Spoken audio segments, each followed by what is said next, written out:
Yep. Having a great time in America. Yeah. Oh my gosh. Yeah. That works. That totally works. Yeah. All right. All right. Welcome, ladies and gentlemen. We are live for episode 5 of Yapping with YAF. We're here with Rohith Vaspari.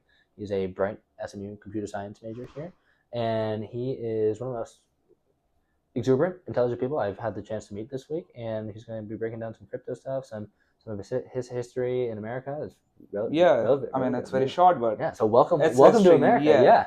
How are you doing then? Oh, dude, amazing. So how are you doing? You've been in America just over a month. Yeah, it's been a month exactly today, I would say. 28, 29, yeah. Yeah. It's been a month and it feels great, I would say. Full month. So, what were your expectations before coming to America? Well, zero expectations because, it's a short world. We are connected with media and internet, everything. So I know what's happening here. I know what's happening there.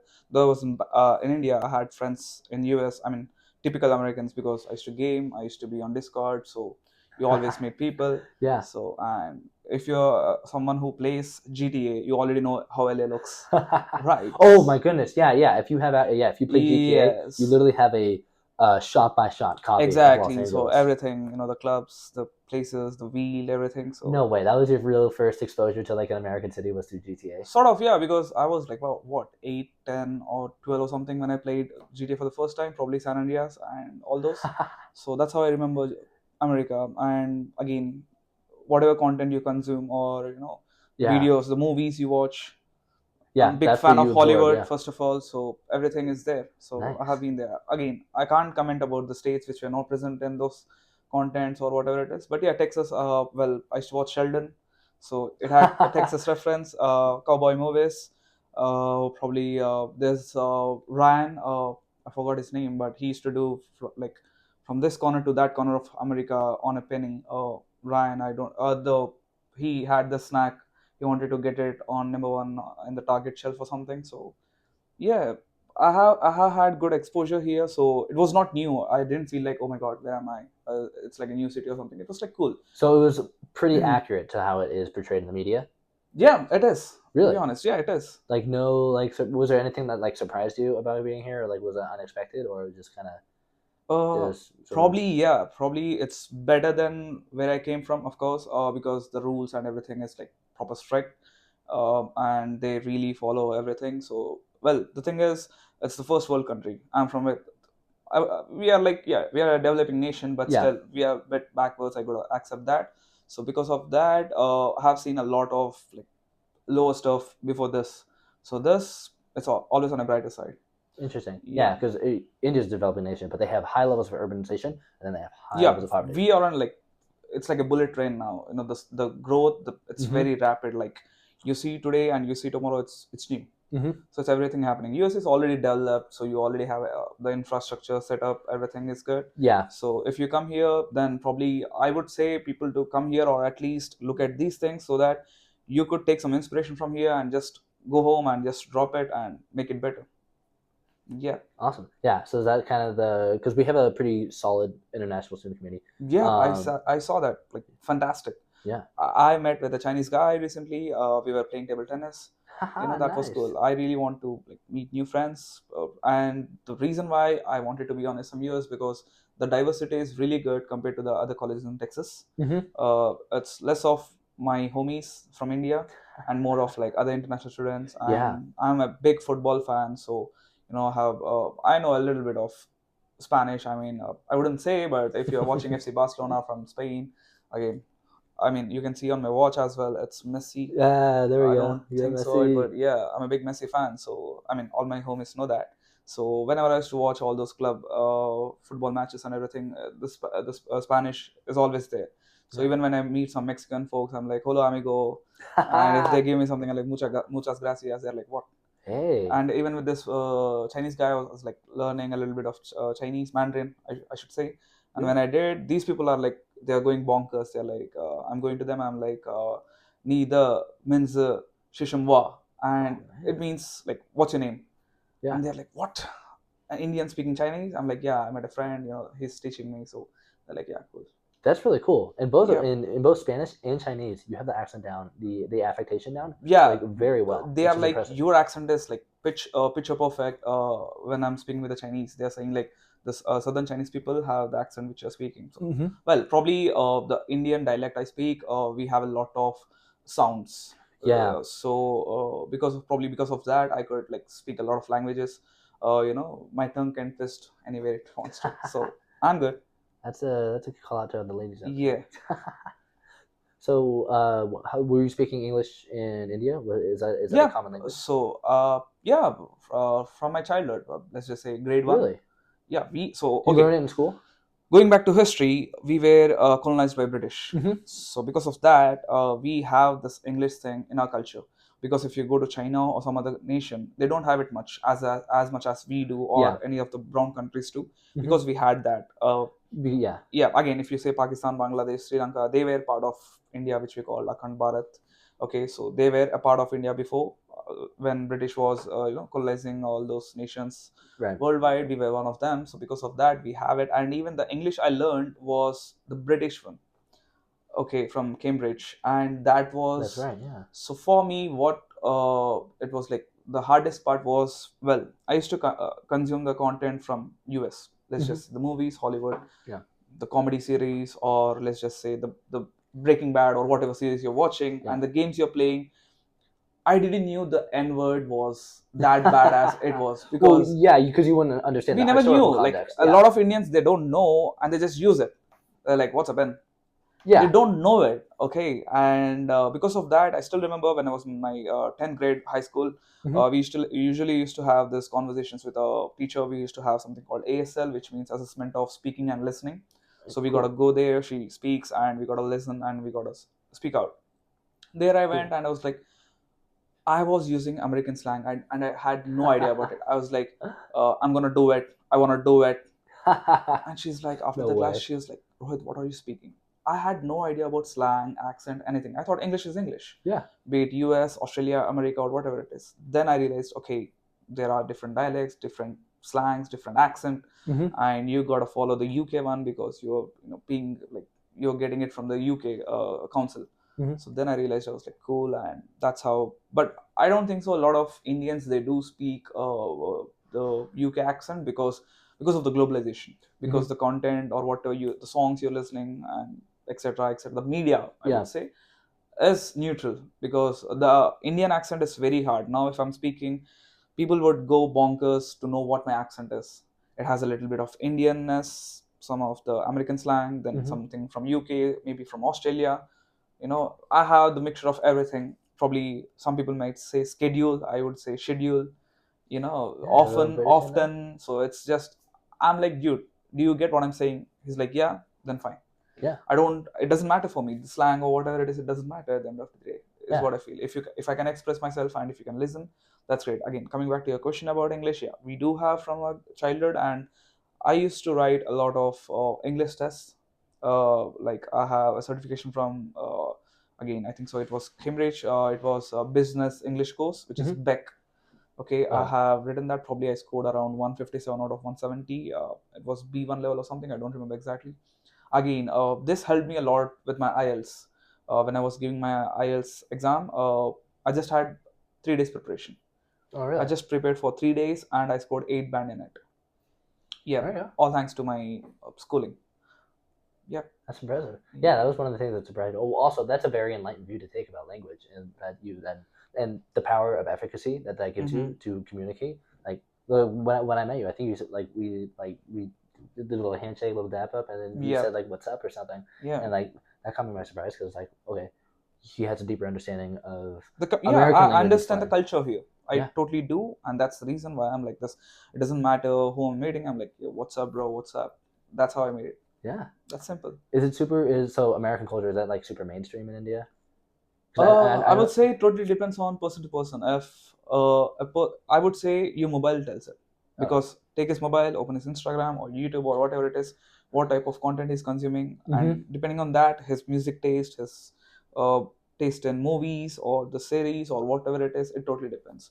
For me, if there is something good, I was a big film buff. I'm a critic. I used to watch a lot of movies.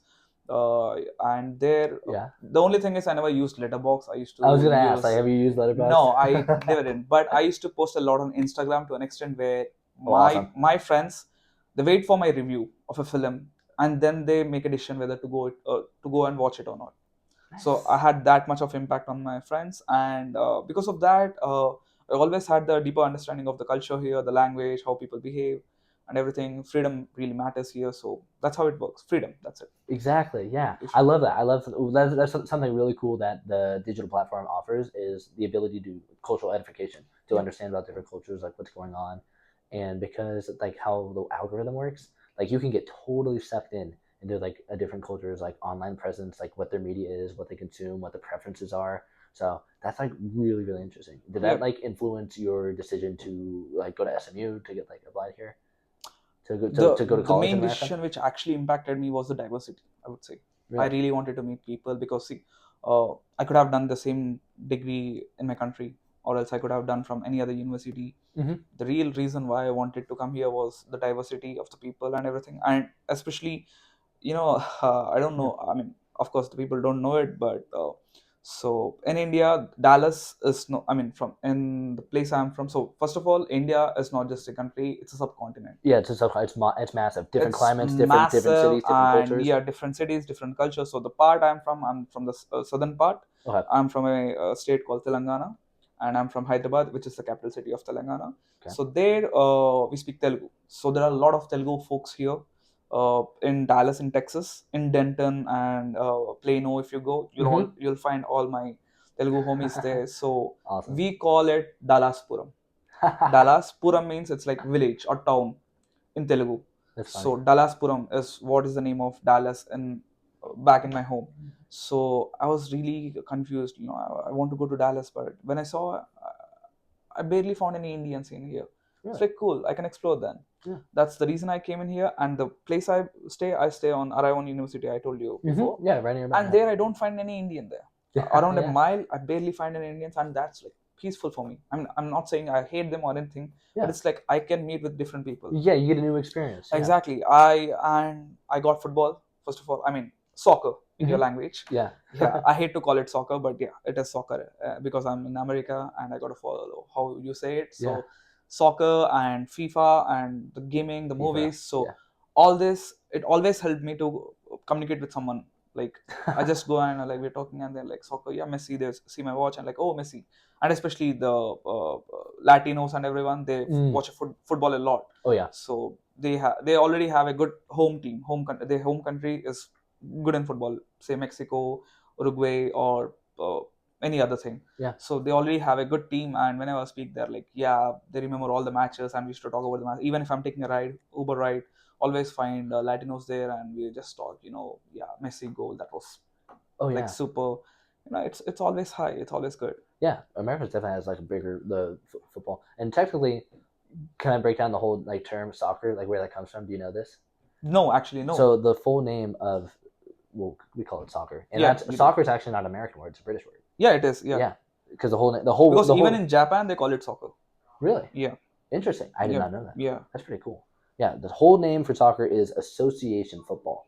Hmm. So the British cut it down to soccer, and then we appropriated that term to sort of get back at them, and then they switched to football. Makes sense. So Yeah. yeah, but like the full term is But football is something which actually makes sense. Football, because you're playing it with the foot. Exactly. Again, Yeah. when you take it NFL or rugby or whatever it is, you're gonna touch it with your hands. You're gonna kick it. You're gonna tackle the player. Mm-hmm. So I'm like, wait, it's not football. Well, interesting enough, all of those are the full name. So association football, soccer, Yeah, gridiron football, American football, NFL, makes sense. and then rugby football. So it all I didn't knew that. yeah, they all share the football name, but like with different, because they come from different schools and different communities. But yeah, if soccer sounds ridiculous, that's because it does, and that's because Yeah, it Americans is. didn't invent that name. Yeah, because We like appropriated it. I come here, I'm like, yo, I watch football. They give me all this Kansas or Dallas team names. I'm like, wait, I never heard of this. Yeah. I know teams in like MLS. So there's this Mhm. Major League Soccer, Yeah, I know. which is Yep. again. So in that I know the teams like La Galaxy or Inter Miami. I'm like, I never heard of these. Then they say, oh, it's NFL. All right. Oh, Then I makes correct sense, myself. I'm like, I watch soccer, not Yeah. football. Yeah. It happens, but it is what it is. There's a lot more people watching soccer too. It's kind of blowing up. Yeah, because again, I would say Messi, Yeah, he had his getting messages. impact Yeah. and all that. The World Cup was huge. Mm. Probably everyone just watched the World Cup and they're like, yeah, we watch football, but I have been watching football since 2010 or even before that, Oh wow. and I know the pain and everything which can happen because like Yeah. in 2014, Messi lost the World Cup final Mhm. to Germany. Again, I was learning Yeah. German back then in my school. No way. So I was sort of supporting Germany, but at the same time, I was like, oh, Messi lost it. But cool, I was like, he's the GOAT. He will win it sometime. Yeah. And in 2016, they lost Copa America, if I'm not wrong. And at that time, he took a decision that he would retire. Imagine what if Messi retired from football in 2016. Oh my goodness, there would be $1 A legacy billion lost. $1 billion of investment would just Yeah, evaporate. it's like a legacy lost. Yeah. Then again, he came back and they won the Super Copa, they won the Intercopa, if I'm not wrong, and then they won the World Cup. And Yeah. that's it. He has 8 Ballon d'Or. He established He's himself like as the GOAT. he completed football. That's it. That's probably Yeah, he there is literally something completed called football. Super Ballon d'Or. So basically, it's a I would say it's like you what's the thing which you award NBA player every year? Oh, like an The MVP. rings or something. Yeah, MVP, yeah, yeah, you MVP get rings, rings, yeah. So in a similar way, we have Ballon d'Or, which is given by the France Football Association, if I'm not Oh, wrong. Ballon d'Or. Ballon d'Or, yeah, yeah. yeah, I know what you're talking about. Yeah. That one, and probably for every 30, every 30 years, there is something called a Super Ballon d'Or. Mhm. Oh, yeah. So Di Oh, I Stefano remember, won yeah. last time, if I'm not wrong, and probably this time Messi could win it. Who knows? But he's leading with a large gap. He should win. Yeah. I mean, yeah, what you said. Yeah, he literally completed soccer. So yeah, Like he's did just everything, chilling, did everything in Europe, did everything in South America, and then he can go and do the yeah, U.S. join Inter Miami. he's and chilling just in keep US. winning. He's Yeah. literally he got all his homies like Suarez. He's from Uruguay. He used to play with him in FCB. He was a striker. He got Alba, Jordi Alba. He got Sergio Busquets. All the FCB past and present are now in like MLS. Oh no way. So he's they hooked chilling. up He's with the just whole chilling. team. He's just enjoying. It doesn't matter if he wins or not. He just completed it. Yeah. Yep. And that's a good thing because they're bringing that to America, and it was actually a really smart move for them to make that happen. And then MLS was already there from before, I would say. If you know Zlatan Ibrahimovic, Yep. he played for La Galaxy. He was like the real David Beckham was like the real big one. Yeah, and he did a massive thing. I would definitely Zlatan agree. came over, Zlatan, and then Rooney also played, if I'm not wrong, and there were a lot of players, but it didn't Rooney, have that's that right. much of impact. Yeah. It didn't boomed in that way as Messi's arrival did. Yeah, well, I mean, even now if I go to any Adidas store, I see Inter Miami jersey. Yeah, it's the only football jersey there. Everything you will find probably NBA or NFL. It's the only football legacy he's carrying. So well, yeah, because like you said, Messi essentially completed soccer. Yeah, his he like did. name, image, and likeness is so big that he was able to do that, so which was really smart for the MLS because LA is hosting the World Cup. Yeah, in a few years. 26, if I'm not wrong. Yeah. Yeah, so that's gonna be super relevant. So yeah, having Messi bring here and kind of get the ball rolling, get that started, is pretty smart move. Probably Ronaldo will still play by then. You think so? He's planning for that. I hope let's so. see. He's excited to watch. Yeah, but yeah, no comments. Dallas FC. We have a soccer football club. club. Have you gone to any of those games? No, I have Not yet. It's just been a month, so. Oh my gosh! Yeah, I got it. Yeah, I will definitely one day I'll go watch Inter Miami match wherever it is, or else probably I'll try to get a ticket for the World Cup. Yeah, it's like super costly, but I'll do something to get it. Let's see. Oh yeah, you got to get ready. So you've only been here for 1 month. So, but how did you find out about SMU? How did you hear about it? Well, finding SMU was not the toughest part, but finding a lot more information about SMU was my tougher part. Okay. Because the thing is, there are not much Indians here, right? So because of that, so back in my country, if I want to get to know about anything, the only platform, thanks to Reddit, I used to post my questions there on Reddit, and that's how I got my answers. And apart from that, I used to go to like Telegram and all. I used to search for if I could find anyone there, any groups. I searched a lot about SMU, and thanks to the ISSS team, they were super efficient. When I just typed them my email, I used to get a quick response. Oh, wow. So that's how I got a lot more information about SMU. That's it. Apart from that, I just opened the catalog. I saw the courses. Cool. This looks good. This suits me, and I was like, let's get in. That's awesome. So, but Dallas was your target. Did you want to go to Dallas, or did you want to go like East Coast or West Coast? Yeah, I really like Dallas because Dallas is a lot more similar to my home country, I would say, the part I'm from. Again, the summers are probably similar, or maybe Texas would be even higher. Really? Yeah, and again the cold here, the winter is cooler than probably it's like -5 at times -10. I have seen feels Mhm. like, but in India it's like 15 or max 10 from the place I come from again. Yeah. So it's been there. But like your home region is much more tropical though. Do you get Yeah, much it's more very higher tropical. Yeah, humidity? yeah, yeah, yeah. The humidity is high, of course, and yeah, it's pretty like I would say accommodable because you can stay there. It's not too hot. It's not too cold. I mean, there are many houses where you won't find air conditioner or something like that. Mm-hmm. So people can just live with a Yeah, fan. that's Yeah, not bad at all. That's yeah, pretty nice. and they got accommodated. It's not like there are no complaints that oh it's too cold, it's too hot. Yeah. Just that it's hot. There will be peak summer for like a month or something, and then it's done. We have like typical seasons. Like here, you all like it's fall, spring, and summer, right? For us, it's like we have summer, we have then rainy. So there's a season called rainy where there are a Yep. lot of rains, Yep. Rainy season. and Mm-hmm. then there's winter for us, and then again it's summer. So again we have autumn in between, but it's negligible because you don't feel that. Yeah, sort of the same. Yeah. Because if it's that's what it's like in like sort of Hawaii. They have Mm-hmm. summer.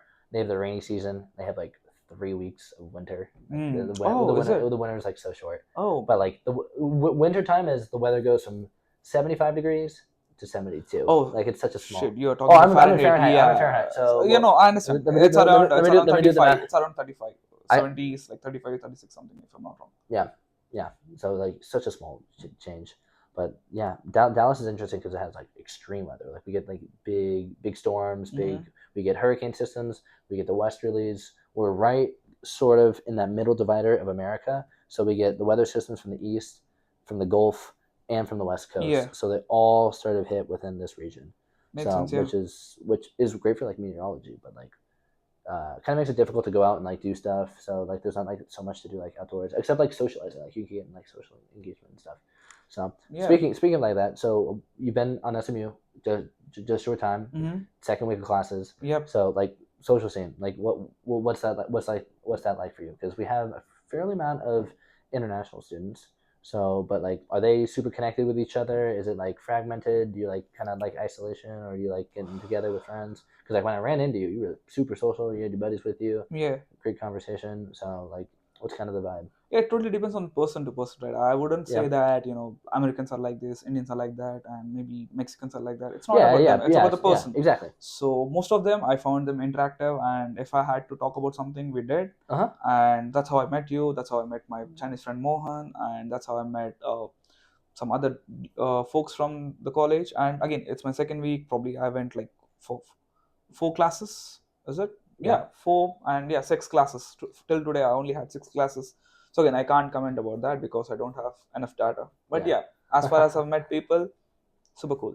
I know I'm asking you this question, but like it still takes like more time. Like you haven't wait, so you've been here for a month, but so you got here in December? Yeah, December 29th, I was here. Oh my goodness. It's exactly, 1 month. The hardest part for me was the temperature, the weather. Yeah, because in the initial days, I couldn't accommodate here. It was peak, and whenever I called my friends, asking about how's the weather in Dallas, they're like, "It's super hot, dude. It's super hot. Just get all your summer wear." I yeah. was like, "Oh, it's hot, cool. I got all my summer drip here. I don't have any winter wear. Even the winter wear I have are from this not fall collection. It's from the spring collection. So it's very Yeah. light. The material is it's very thin light. stuff. It's thin." And I still remember there was a day where I just wore a wind cheater outside, Uh-huh. and the temperature was like feels like -13, and I felt I died almost. Yeah. Oh, it I gets was like cold. I was walking like a mile stretch. Uh-huh. On that day, I was in Allen. I was walking from one corner to the other in the outlet. Right. I was about to meet my friend there, and dude, when I was walking, I couldn't feel my fingers. I Yeah. couldn't feel my face. Uh-huh. It's like, dude, what's this? I was calling him. Yeah, you're like, it's I Dallas, wanted it's to get in the hot. car. I was like calling him, just get out of the store. We can buy some other time. Yeah. And that was horrible. But yeah, now I'm like super chill. I just wear my shorts, my t-shirt. I just enter the balcony. I just check my watch. Oh, it's 0 degrees. Cool. Yeah, now you're acclimated. Yeah. Which is really interesting because if you got here late December, you got to experience the snow I did. in Dallas. I Was did. that a surprise to you? It Were was you actually expecting no. snow? One of my friend told that there was snow here, Uh-huh. so they stay in Denton. Okay. Yeah, It's so not. they told me that last year also there was a snowfall. I was like, cool. And the day I arrived, and when we were checking the weather, we should check the weather forecast for the next week as well. When we did, Right. it was 30% snow, then it went to 40, 50, 60, and it went up till 90. We were like, sure, damn it, today it's gonna snow. Yeah. The morning we woke up, I was like, check the blinds. He just opened those blinds, and we saw it was snowing. I just went out, I saw it, and it went on. And I thought, oh, Yeah. it's cool. And then I called my Denton friends and Frisco friends. I was like, dude, it's snowing in here. Yeah. They're like, really? And then they FaceTimed me, and I saw, and they had like heavy piles of snow. Yeah. I was like, cool. And even even I went like probably the next week to Denton and Frisco, I could still see snow, in some areas. I was like, oh, Yeah, it stuck around because it's so we are in the cold. south, so because of that we had a lesser snowfall or something. I was like, cool, but I witnessed it, so it was cool. That's awesome. I enjoyed it. Yeah. Yeah. So have you done like a lot of travel for it? Because I'm not like saying, because there's parts of India that get a lot of snow. Mm-hmm. So like, was this like not? Because I have some friends from Florida who had never seen snow before, and they got to experience that. Yeah, even I got in my friends in California and Florida as well. Yeah. So yeah, probably they never did, or maybe so when I say India as a subcontinent, Yeah. if you go on the west side, you'll find desert. Mm-hmm. Okay, you'll come to the southern part, you'll find tropical evergreen forest or like Rainforest, tropical yeah, areas yeah. and everything. If you go to the northern areas, you'll find snow. Yeah. We have the Himalayas. I was gonna say, yeah, you Yeah. have some of the best mountains in And the world. on the east side, we have the northeast countries, which are on the border with China. So we have a lot of culture reference, or even I would say the resemblance of the people in that way. Yeah. So when I say subcontinent, it's really subcontinent. So in India, people do travel to the northern part just to experience the snow. There's a place called Shimla, I would say. So they go there, they just enjoy it, and then just come back. Nice. If you want to have a vibe, as I said, we were invaded by a lot of countries and a lot of different people. There was also a Portuguese reference in our culture. So there's a place called Goa. Yeah, so that was like a port entry for them. So that's how. So you see a lot of Portuguese reference in the buildings or the place, the food, and everything. So people go there to vibe, chill, party, because you have some like it's a very tiny area. It's like probably as it's like 100 miles, 100 mile stretch Okay. from south to north and again east to west Oh, that's not a big or region. something. Yeah. And you got around like 50, 60 beaches or something. Wow. Yeah, so you just go there, you just chill. It's every like it's a happening place. I was gonna say, Every it day is a sounds like it's party. fun. Yeah, it's every day. So people just go there to chill. Nice. We did too with my friends. So yeah, I wouldn't say I used to travel a lot, because for me, I'm in my zone. So I have a zone, my comfort zone. I just have my laptop or my computer, and I just get onto it. I watch something. That's how I built my own knowledge, because though I never went out, but with the help of my computer, I used to connect with the people outside of India or probably anywhere in the world. So Yeah. probably I would call it traveling. Exactly. Yeah, Yeah. that's the beauty of the digital world, is you get to encounter so much knowledge that most people that you wouldn't otherwise experience if Yeah. like, you didn't have that access. So that's what kind of propelled you, getting that experience online. That's what propelled you into like computer science and like Yeah. searching for jobs. So in my friend circle, I'm the guy. I'm like the go-to guy if they want to buy any tech stuff, or if they want to know about any game, if they want to know about any tool, or probably anything which they don't know, because I'm their research guy. You're tapped in. Yeah, because I just search, and if I don't know, and what that actually helps me, because imagine you come and ask me something. Yeah. I don't know. I just search it, and then I gain the knowledge, and then I explain it. Exactly. Because it's not that they can't search it, but they don't have the prerequisites or the knowledge before, which could help them to gather that much of knowledge. So as I already have enough knowledge, this is like a cherry on the cake. So Right. that helps. That's a great way to articulate it. Yeah, because if you don't have that prior understanding, it's really hard to bridge the gap between two pieces of information. Exactly. So that pushed you into computer science. But how did you get into crypto exactly? Well, crypto, I was so again, I would say tech in India. Thanks to Ambani, he got the internet boom in India. So Yes, basically, huge boom. Yeah. you know that? Yeah, the industrial sector like exploded. It changed the game. It, like created like a bunch of opportunities, and then a bunch of the American tech sector moved over and created a bunch of new opportunity. So again, for the audience who don't know about this, let me explain it. So basically, in 2019, no, in 2017, I think so. I think so. Yeah, 2017. Yeah, 2017, 18. Probably there was this new telecom service called Geo. Okay. Geo means in Hindi it's to live. Jio. Yeah, Geo. Yeah. So it's again from Reliance. Reliance is owned by Ambani. Mukesh Ambani, I would say. So he actually bought this telecom service, and to grab the audience and to grab the consumers, he gave it for free, unlimited Interesting. internet for free for 3 months, first 3 months, and after Wow. that he started to like charge them a very minimal amount, and that's how he came till that, Right. to an extent where they were like 4, 5, or 6 services, like how we have AT&T, Mint, and everything in here. Mhm. We had so many like that, and now it's just 2 or probably 3, Interesting.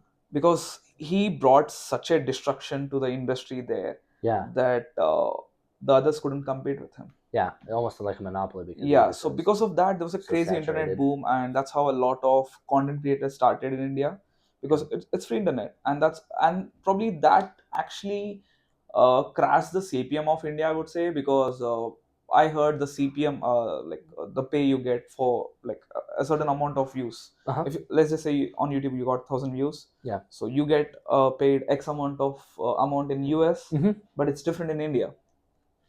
Interesting. What, like with the foreign exchange rate, No, or like they the don't. CPM. Like if you get suppose $5, probably the Indian would get only $1. Interesting. Yeah. Interesting. So either it's because of the population or like the large consumer base, Right. or else it's because of this boom, because everyone is watching videos. So he's paying a minimal charge to watch it. So we are going to give back a minimal charge. Again, I'm not the expert in this, but this is what I believe. Yeah. So why I'm saying this is that because of the even before that there was not a lot of tech boom. Suppose you got any new tech in here, like when was 5G like launched properly in US? In the US, it started just before COVID. So like 2019 was, I believe, that was when AT&T like really kicked off their national campaign to Okay. get 5G Okay, integrated. it was later on in India. It was like mid and Yes. post COVID. So that's what I'm saying. What I'm Yeah, trying to say is, post COVID. Yeah, and during yeah, COVID, that was when it really took off. yes. So what happened is that in India, again now as the technology is evolving, we are getting things faster, Mhm. the information or the technology part. But before that, there was a huge gap. Okay, so crypto, the official thing started in like 2008. So there was this person called Right. Satoshi Nakamoto. He's Mhm. the founder of Bitcoin, Right. Yep. and no one knows who is. No one knows who it is. Yeah, Yeah, big mystery. Yeah. yeah. So that guy, he wrote the Bitcoin white paper, Mhm. the research thing. Yep. And he posted on the forum, Bitcoin forum. So post that, people started to get to know it, and in US, I think so in 2011, 2012, and even in the Europe countries, Yep. there was this crypto boom happening very Yeah. silently. Yes. 2020 Back is in the year India, it it took was off. not there. I just heard one day that probably there was this like interesting facts kind of thing where someone said if you would have invested like some $25 in 2010 or something, you would be a Yeah. millionaire by now. I was like, At what? least, yeah. It's like, what? I What's know. this? Then I was in grade 10. Yeah. Basically, I was doing some math and like basic science stuff. Okay. That's when I knew this crypto. So I was like, cool. My parents would not give me a penny to invest. Cool. So how can I get into this? So that's when I got to know about mining. So basically, Nice. it's technical part, but Yeah. if I would say in short, let's just say you are sending me $100 on Mhm. crypto. So there are this miners in between who they solve the problems and Yep. everything Yep. in Massive between. computations to Yeah, figure out that accommodation, data. exactly. Yep. Yeah, the math thing, and that's how I get the money in me in Mhm. simple ways. Okay, they are like the banking people of crypto, Right. but again, it's decentralized, so I wouldn't say banking Yeah. exactly. Yeah. But It's in it's a simple good terms, yeah, analogy. Yeah. in layman terms. So I read that I could, but then I had the most potato PC ever people could see. So it's like, cool, this can't run. So then I saw something called cloud mining, where you just register in that thing and you probably just open it every day, just do some simple tasks or something, Mhm. and you get paid some XYZ. Yeah. And the Tiny Panther. first coin which I mined, could you guess it? Ethereum. It was Dogecoin. Well, no way. Yeah, and Doge was around like in Indian rupees, I would say it was like Uh-huh. 0.0000 Yeah, some one some tiny number. Yeah. tiny thing. If you pay $1, you would get a million Doge. It was in that like lowest price or something. Mhm. And I collected like 12 to 15 to 16 Doge like in some month or something, and I still see bad, it's not bad. 0.01 rupees. Yeah. By the way, probably at that time, $1 was around 50 to 60 rupees. Okay. So that's kind of a lucrative exchange Yeah, rate for but the still, I US was like, dollar. wait, what? I have like 20 of these and still don't have it. Then I got into this, and then I knew. And the first moment I got into crypto was when Bitcoin crashed for the first time. And was it Like the first time? late 20 teens. Like was it like Yeah, 2018? 2018 something. Yeah. And the Bitcoin was around $5,000. Mm-hmm. That's when I got in.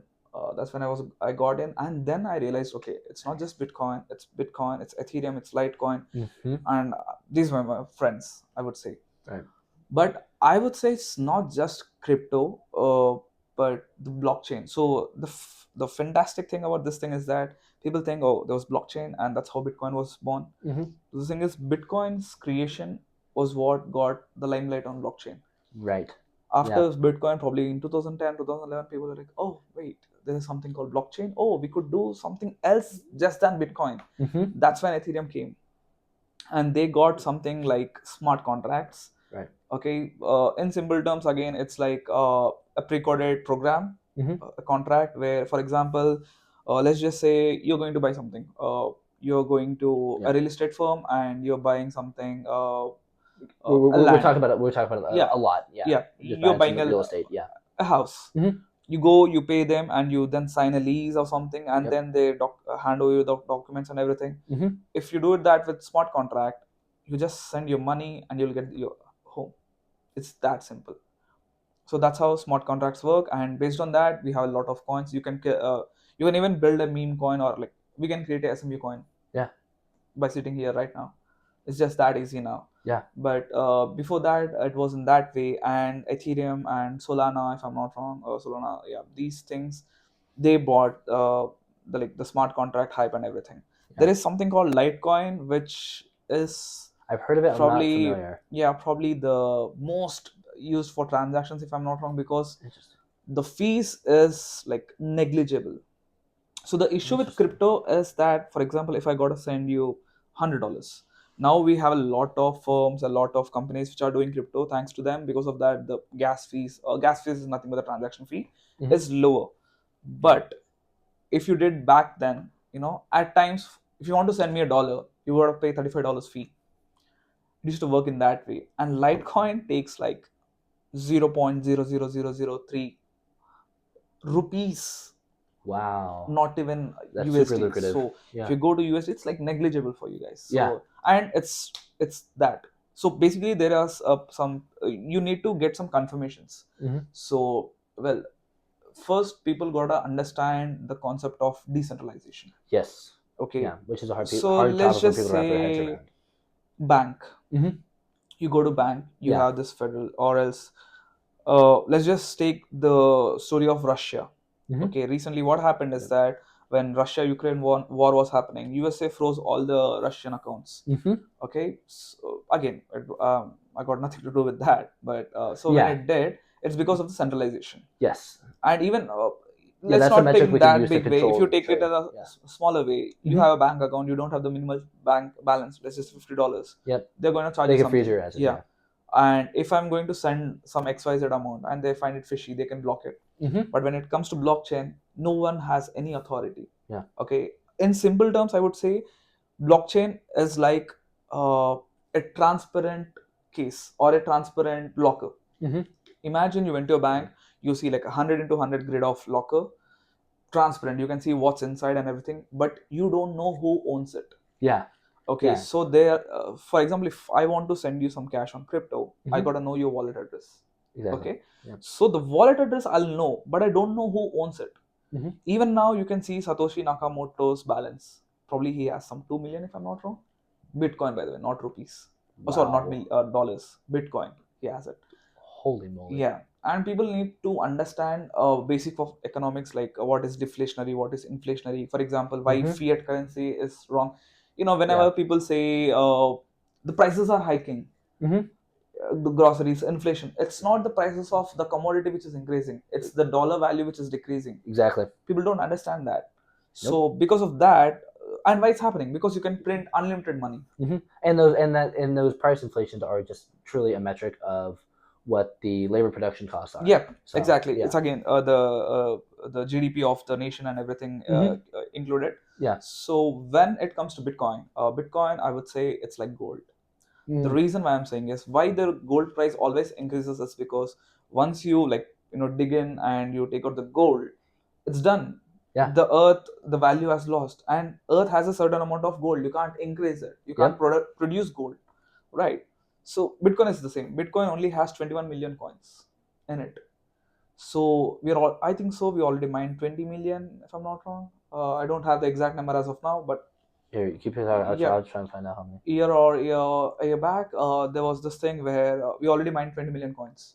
So because of that, there won't be any more. But if you take Ethereum or if you take any other currency, those are inflationary coins, which means you can produce as many coins you can. Today you have only 1 million. Oh, just 1 million. Let's increase the production. You can make 2 million coins. Okay, they can do it, but in Bitcoin you can't. So that's the reason people do invest. But I wouldn't suggest people to go into crypto and invest, because as much as I love decentralization, in COVID I realized the power of centralization. Let's just say if the world was really decentralized, we would have all died in the time of COVID. Yeah. Because no one really cares about the other person. They would just go out. Yeah. We had to implement some strict laws so that people would just sit in home and no one comes out, and even if they do, we protect them from others and everything. That happened. But if that was not the case, and if we had power where everyone had their power, they would just kill each other. With the COVID and everything. So because of that, the basics of stock market and crypto, I would say the difference is that the centralization and decentralization. Because in stocks, I think so, even Elon Musk got penalized because he tried to do some insider trading or some gimmick. He tried with the stock split. I think so. When he split the stock, 2 years ago. When he split the Tesla stock. The SEC got super upset at him. Exactly, that's what I'm saying. And fined him, but which was kind of arbitrary because they just wanted to get some action. They knew that he would settle because exactly. So that's what's too valuable. The thing is, if someone tries to gimmick the system and if he wants to raise up the price or increase the price of a stock, he will be in jail. Okay, and that's not happening. And because of that, the stocks are always safe. But when it's about the crypto, it's not the case. If Elon Musk puts a tweet, goes to the moon, boom, 10%. Okay, and people don't understand that.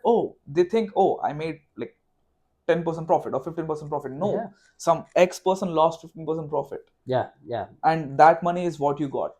All right. So if you really don't understand the tokenization concepts, or if you don't really understand how crypto works and everything, I would strongly recommend not to invest. And people are like, if you have disposable income, you got $100 which you're ready to lose, it doesn't matter for you, go invest. That's always good, because you'll at least have, even if you have 10% loss, you'll still have $90 left. That's always good. But I have seen people who took loans in COVID time, and they invested that money, and God knows what happened to them. Market crashed. And at the same time, there were people who invested, who just bought like a joke. One of the main coins and no, not that one. Before that, 2011, 12, there were people who bought Bitcoin. So back then, now as we have a lot of platforms where you can buy crypto and everything, at the end of the day, they are stored in some hardware wallets in some data center. But back then, it's all about peer-to-peer network. So why you can't stop blockchain or Bitcoin or anything related to blockchain is because it's distributed on each and everyone's computer. If you got the Bitcoin app in your computer, then you are the server itself. At the same time, you host it, basically. So when it's always doing in that way, then you can't stop it. It's peer-to-peer, basically. So when that was the case, you only had one wallet address to your computer. And if that's lost, your whole crypto is gone. You can't retrieve it back. At least now we have wallets with phrases and everything where you can use that and get it back. But back then it was not the case. So because of that, people didn't knew it, and they just threw their hard drive out, and then they realized, I had this money. And there was this person in Germany, if I'm not wrong, that guy is still trying to find his hard disk. He's paying the he was trying to make a lawsuit so that he could go search the landfill. But he just lost the lawsuit because of he had a messy breakup and something. It happened. So there are cases like that. But apart from crypto, there are a lot of good things about blockchain, I would say. Mhm. Because what people don't understand is, suppose let's just say we implemented blockchain in any, tell me some sector where there is like trust issues. Any sector. One big one is communications, telecommunications. Okay, cool. Between- Telecommunications, let's just yeah. say, or telecommunications. Yeah, because So you have private information on these networks that are. no, I'm saying trust issues with Uh-huh. monetization as well, with money. Okay. Shoot. What's Let's the just say word? take politics. Yeah. Okay. Cool. That works. So if they really implement, if the government does implement this like blockchain technology on the tax we are paying, Mhm. all right, then you will know where every penny is going. Yeah. So you have it total will be that transparency. transparent. Yeah, Mhm. Bitcoin is blockchain is that. So you can use blockchain for that. You can use so NFTs, you might have heard Right. Yep. the famous Logan Paul story, Yeah. 125 million NFT. Okay, so NFT is nothing but simply let's just say I This is a got this rug pull phone, scam. Yeah. I get put a NFT on this. Let's just say it's like a sticker. Uh-huh. It will have all my details, and if I'm transferring it to you, I can just add your details onto that, Mhm. onto that token. Basically, it's like a token, Right. NFT, non-fungible token Yep. is the full form. So with that NFT concepts, you can do wonders. Like for example, I can make exclusive products. I had this plan of doing it, which Interesting. so basically, if you have whatever you're selling, Yeah. let's just say if I'm selling this watch, Mhm. I'll just make 10 products of this, and I'll have NFT on each of them. Mhm. And whenever I sell, people can authenticate it easily. Right. There won't be much of fakes. Mhm. And the other beautiful concept is Web 3.0. So Web 1 was just a simple text. Mhm. All right, it's just you reading. Yep. And then we got Web 2.0 where you could interact, Facebook, YouTube, where you Yep. see the video and you interact with them. Mhm. Web 3.0 is something, let's just say metaverse. All right. Yeah. Okay. Yeah. So one beautiful concept could be same Earth. Let's just say we have Earth, some virtual Earth. Mhm. You go buy land and I go buy my land just beside each other. Right. We'll have a VR set. You'll be sitting in your home, I'll be sitting in my home, but we'll be chilling in virtual. Yeah. All right, You'll we'll be have that like virtual going real out estate, there, yeah. and if that becomes a reality, then you could relate that with the physical thing. Like for Mhm. example, if I buy this shirt, I could have an NFT, and this NFT will bring my shirt in the metaverse. Mhm. So that could happen. So there are a lot of users. It's just that every time whatever happens, I hate this human thing where we just blame it on the things. Like let's just say in Yeah. 1950, 1960, I don't know when the exact time, but in the 19th century, Mhm. there was a beautiful concept to save paper, and now people are criticizing it. People want it to be abolished, and that's known as plastic. Plastic Yeah. is one of the beautiful creations which we would have used to save trees and everything. We Mhm. don't need paper then, Yeah. right? We could store anything, everything. But we being humans, we couldn't like dispose it properly. We couldn't recycle it, reuse it, Yeah. We didn't and develop we that tech created the fast enough. mess, and Mhm. we are blaming plastic for it. What did Yeah. plastic do? It's a beautiful creation. Exactly. It has nothing to do with the plastic. It's the Exactly. behavior of that we didn't develop a system in Yep. order to dispose of it or recycle it or repurpose it. I'm We just actually developed worried waste. crypto or probably blockchain would be the same in future. I'm really worried about it because Interesting. Yeah. if people really use it in a wrong way, all right, because of the decentralization power it has, Mhm. I'm worried that it might go wrong, though it has like beautiful applications Yeah. which we could use. So that's something which I'm worried about. So yeah, that's about crypto. That's Yeah. like, and yeah, I'm really looking forward. Again, as Trump isn't here, I don't see Bitcoin going down or like any blockchain crypto going down. But we don't know because before Trump, when like not just in US, Yeah. in the whole world, when there were different powers, different nations, they were trying to like mess with the crypto laws. The crypto was always up, down, up, down, up, down. So now it's stably going up. Yeah. Hopefully it happens. Yeah, and that's a really good point to end on because it's reaching a point of stabilization and more exploration and Yep. understanding. Yeah. Because it's all been super speculative and we really don't know. And we saw during COVID, I believe it was El Salvador. Yeah. Was the first government. It was first that government. made Yes. that made Yes. a federal a government reserve of Yep. of cryptocurrency. They have the crypto as the main currency as now. Yeah. Mhm. They do. Yep, and U.S. is going to be enacting a policy on that soon. Mhm. And then the Web 3.0 development, quantum computing, and then what happened with DeepSeek with the new AI development. That which was a is mess, dude. I was like, I just yeah, saw it yesterday, and I didn't understand how it like crashed and everything. They are like, whatever you're using, we could do it just with 10% of power. yeah, That crashed for everything. 1/500th of the price. Yeah, Yeah. I'm just giving an example. Yeah, Yeah. So it's all super speculative, but this is something that's going to be really really relevant because we're right on the cusp of the next big technological boom. yeah, we do. Getting the like the social networks with like Facebook and YouTube and all of that stuff, moving everything online and moving everything digital. That was an iPhone and that network of of instant communication and Exactly. instant socialization. That was that really big in the dot-com bubble. That was that first big technological leap that we made. True that. And Yeah. then Bitcoin coming out and introducing a option for decentralized, which has global implications, which will have a tremendous, which already has had a tremendous impact on global commerce, but going forward is going to totally revolutionize commerce.